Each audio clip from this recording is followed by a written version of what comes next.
السلام عليكم، كيف دايرين؟ لاباس عليكم؟ ان شاء الله تكونوا مزيانين وتكونوا في احسن الاحوال، ومرحبا بكم معايا على قناتي وقناتكم عالم نورنات. اليوم ان شاء الله غادي نخرجوا من المطبخ وغادي نمشيو لواحد لاطيراس. اليوم غادي نشارك معكم بعض الحيل وبعض الافكار اللي غادي تنفعكم في لي طيراس اللي عندكم. وهذا هو الطراس اللي غادي نشارك معكم هذا النهار. بالنسبه لهذا الطراس هذا كيف راكم كتشوفوا يعني صراحه متعرض لجميع انواع العوامل الجو. لهذا يعني ما تيخليناش يعني نستغلوه بالشكل ديالو. يعني صراحه ما كتقدر دير فيه حتى شي حاجه، يعني مادام كتكون فيه الشمس وكتكون فيه كذلك ملي كتكون وقت الشتاء كذلك ضروري ما كتدخل الشتاء، فالواحد ما تيقدر يحط فيه حتى شي حاجه. وفاش يكونوا عندنا مثل هاد الاماكن هادو في البيت فاحنا تنحطوا فيهم اي حاجه اللي حنا ما غاديش نستعملوها، اشياء اللي حنا غادي نرميوها او يعني ما كنستعملوهاش بزاف فكنحطوها تما. فدائما وكتكون واحد النظره شويه هكذا خايبه، يعني سواء من برا ديال الطراس او من الداخل ديالو، الا ما كانش هذاك الطراس مستغل بشكل جميل وبشكل اللي غيعطي واحد الجماليه للبيت. وفاش يكونوا عندنا فحال هاد الاماكن فاحنا كنستغلوهم في التكنيز، يعني اي حاجه حنا ما محتاجينهاش ما كنستعملوهاش بزاف فكنوضعوها تما، اشياء اللي غادي نقدروا نرميوها من بعد فكنحطوها هنا كيف راكم كتشوفوا معايا. يعني شي حوايج اللي انا يعني ما غاديش نوقف عليهم. هنا كانوا عندنا دوك البقايا ديال لي طرافو اللي كانوا، فكنجمعهم هنايا في هذا الكرتون حتى يخرجوا على برا. المهم بالنسبه لهاد الطراس هذا هو كيف كتشوفوا راه فيه واحد الصباغه من النوعيه الجيده اللي هي جي ار. بالنسبه لهاد جي ار هذه راه زوينه لي طراس، زوينه للدروج، زوينه حتى الحيوط اللي تيكونوا داخل البيت اللي كنديروا فيهم التلفازه، يعني صراحه كيكون مقاوم للرطوبه. هنا بالنسبه للمساحه ديال هاد الطراس راها شويه كبيره. كاين هاد الفاس هذا اللي كنصور لكم، كاين واحد الفاس اخر كبر منه، ولكن هاد الفاس هذا هو اللي غادي نستغل لان ما غتجينيش فيه بركه. فهنا قلت غادي ندير واحد النافوره. بالنسبه للنافوره من بعد ما جا عندي المعلم خدينا الافكار تفاهمنا شنو غيكون. ف يعني المعلم صراحه حتى هو عاوني في هذا الشيء، لانني انا عطيت الفكره فقط بغيت نافوره، لكن هو اقترح عليا الديزاين اللي غادي يكون. بالنسبه لهذا الرخام كيف راكم كتشوفوا يعني جا صراحه مفصل مقاد غير جا ولصق وركب داكشي. وهنا كانت الصراحه ما حضرتش لي الوقت اللي كان تيركب باش نصور معكم كل حاجه كيفاش دارت، لكن المهم شديت هادشي هو اللي بقى. هنا جيت لقيت هاد البواطات ديال الرخام، لقيت هذا الرخام هذا. فهنا مازال يعني هنا صراحه باقي اللي تخافوا، لكن الاهم هو هذا، يعني تحطات النافوره بهذا الشكل هذا. صراحه ركب ليها الضو لانني صراحه انا كنت مدوزه الضو تما. كذلك بالنسبه للماء يعني صراحه كان دايز عندي في الاول، لان كانت عندي فكره ان ضروري في الطراس خص يكون عندي فيه الماء، لان الواحد كيكون كيدير لي بلانت كيبغي يسقي كيبغي يسيق ما يمكنش يبقى يدخل الدار، وخصوصا ملي تيكون داك الطراس بعيد على المطبخ او بعيد على الحمام. هنا كيف راكم كتشوفوا كيف قلت لكم يعني مازال كاينين اللي تخافوا، مازال غادي نكملوا الخدمه ان شاء الله. هنا النافوره الصراحه عجبني الشكل ديالها، جات موالمه مع الصباغه ديال الجي ار. يعني مشينا في نفس الالوان اللي كانت عندنا في البالكون، ما بغيناش نبعدوا على هذاك الطراس. هنا المعلم غيركب لينا الموتور ديال الماء باش الماء يبقى يطلع ويهبط. وصراحه الناس حنا ملي تنكونوا بعاد على واحد المجال يعني ماشي ديالنا ما تنفهموش فيه، تتكون عندنا الفكره وتنعرفوا شنو بغينا نديرو، لكن كنستاشروا مع الناس ديال الاختصاص صراحه هما اللي كيعاونونا. يعني حنا كنعطيوهم الفكره وهما كيعاونونا وتيقولنا شنو غيصلح شنو ما غيصلحش، وربما بعض المرات كيغيروا لينا الفكره ديالنا تماما يعني الا ما كانتش غادي تصلح. هنا كيف كتشوفوا هنا راه بدا الماء، لكن الماء داك الصبيب ديالو كان ضعيف. يعني الوقت اللي غادي تكون بارك وكتبغي تسمع هذاك الماء وهو نازل يعني ما تتسمعوش.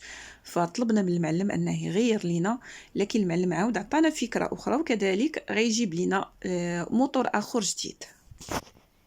انا كنحاول نشارك معكم يعني الاخطاء اللي وقعنا فيهم. هو مثلا هذا الموتور هذا يعني ما كانش في المستوى، يعني الواحد فاش كيبغي يتقضى ياخذ حاجه اللي مزيانه ويسول عليها ويكون عنده العبار ديال الجهد ديال الماء يعني ديال الطول ديال النافوره، واش فاش غيكون داك الموتور غيتسمع هذاك الصوت ولا لا.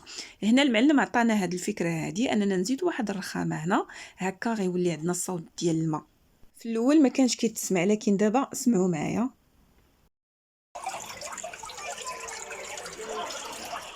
عرفتي شي دابا كون كاين الصوت ديال الماء. ودابا ها انت غنزيدوا هادي يعطينا الصوت ديال الماء.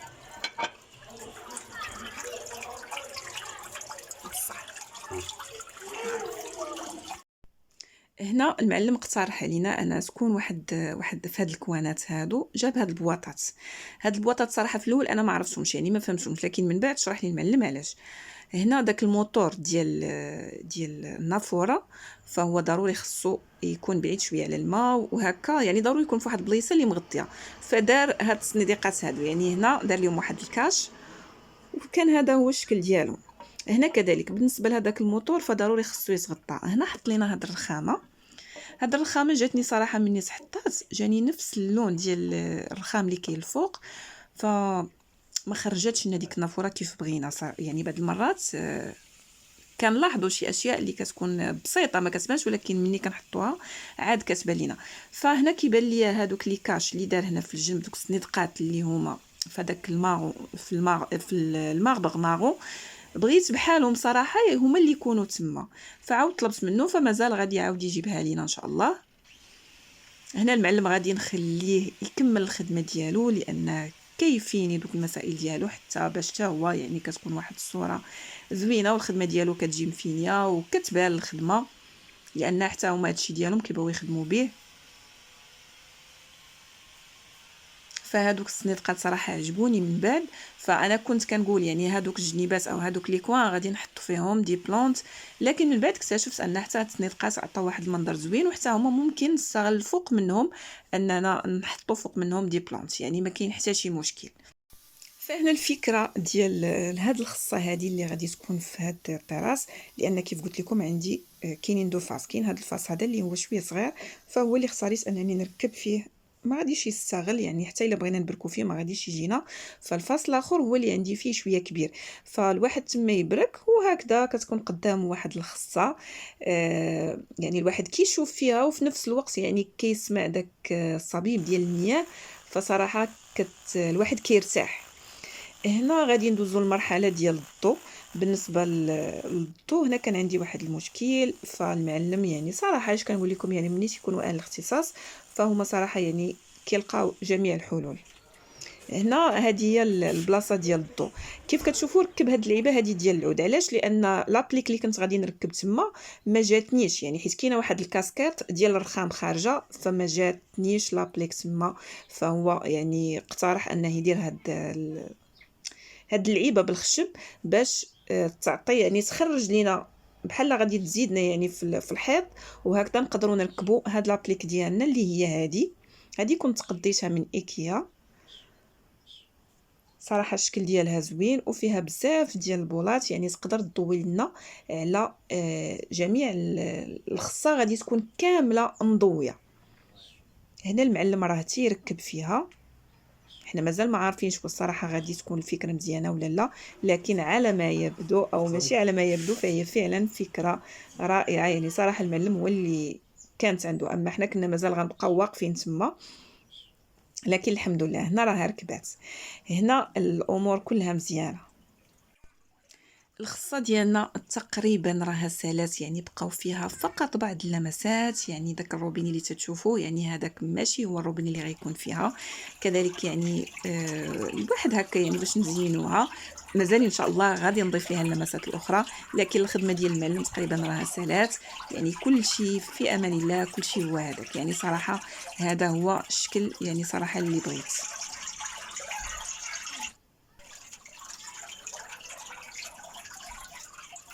وصراحة هكذا الواحد يقدر يمتع ويناتو ويمتع حتى وديناتو كذلك، الوقت اللي كيكون داك الهدوء ديال الليل وكيسمع هذاك صبيب المياه وداك الماء هو نازل بهذا الشكل هذا، فصراحة الواحد كيحس بواحد الراحة، وحتى النفسيه صراحه كتكون فيها واحد الطاقه. دابا ما بقى لينا غير ندوز باش نحط اللمسات الاخيره ديالي على هذه الخصه هذه. شوفوا معايا هنا شنو درت، يعني مسائل اللي هي بسيطه. من بعد ما ركبنا هذاك الروبيني، يعني جا المعلم كذلك باش ركب لنا هذاك الروبيني، وكانت هذه هي النتيجه النهائيه ديال هاد النافوره هذه.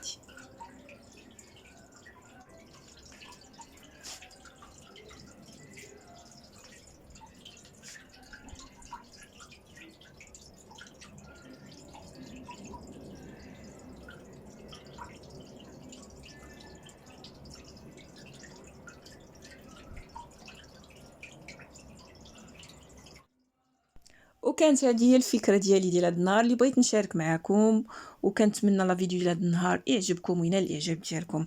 واي واحد فيكم يعني صراحه كان عنده شي مكان هكذا في البيت يعني صراحه ما كيستغلوش، يحاول يستغلو يعني بابسط الطرق، يعني ماشي بالضروره يعني حتى يدير شي اشياء اللي هي مكلفه. يعني ممكن نخدموا غير باشياء بسيطه ونعطيو واحد الجماليه اخرى للبيت ديالنا. وكتعرفوا ان الواحد يعني صراحه العين كتمل، والواحد حتى النفسيه ديالو ملي كتبقى تشوف واحد الحاجه يعني يوميا، واحد الحاجه كتفيق عليها كتنعس عليها كتشوفها، فصراحه الواحد النفسيه ديالو ما كتبقاش هي هذيك. لكن سبحان الله، شوفوا غير الوقت اللي كنديروا، كنضيفوا بعض اللمسات البسيطه على البيت ديالنا غير مع التنظيف، الوقت اللي كنكونوا دايرين ديك الحمله ديال التخمال وديال التنظيف وديال، فشوفوا كيفاش الواحد النفسيه ديالو كترتاح. هنا واحد الحاجه بغيت نشاركها معكم بالنسبه للخصه. هنايا كيف كتشوفوا دوك الجوانب ديالها مظلمين، لكن في الاول راني درت فيهم الضوء، يعني درنا فيهم واحد الضوء اللي كان كيعطي يعني صراحه كيزيد واحد الجماليه اخرى على هاد النافوره. لكن قدر الله ما شاء فعل، يعني ما خدمش لينا، يعني كان دغيا كيطفى لحقاش كانوا ما ماشي من النوعيه الجيده، ما صبروش للماء. فدابا غادي ناخذ واحد اخر اللي غادي يكون ان شاء الله مزيان، يكون مقاوم من الماء باش هكذا يقدر يصبر لي. يعني كنديروه هنايا في هاد القنيتات هادو، وهكا كيعطينا جماليه اخرى. فكيف قلت لكم يعني كتبقى الافكار، يعني مره الواحد يعني كطيح عليه افكار هكا، شنو غادي نزيد، شنو غندير هنا، شنو غندير هنا. لكن نكتفي بهاد الشيء اللي وصلنا ليه. فالحمد لله هذه هي النتيجه. فهذا هو الفيديو ديال هذا النهار اللي كنتمنى انه ينال الاعجاب ديالكم وينال الاعجاب ديالكم. ما تنساوش انكم تبارطاجيو مع الاصدقاء ديالكم والعائله ديالكم عبر مواقع التواصل الاجتماعي. كذلك ما تنساوناش من لي لايك ديالكم، من التعليق الجميله ديالكم. الناس اللي اول مره كيشوفوا القناه ويعجبكم المحتوى ما تنساوش انكم تضغطوا على زر الاشتراك وتفعلوا زر الجرس حتى توصلوا بكل جديد ان شاء الله. وما بقى لي غير نودعكم على امل اللقاء بكم مره اخرى مع فيديو جديد ان شاء الله وافكار جديده ان شاء الله. فشكرا لكم دائما وابدا على الدعم الدائم ديالكم للقناه. ما بقى لي غير نودعكم على امل اللقاء بكم مره اخرى مع فيديو جديد، وغادي نقول لكم السلام عليكم.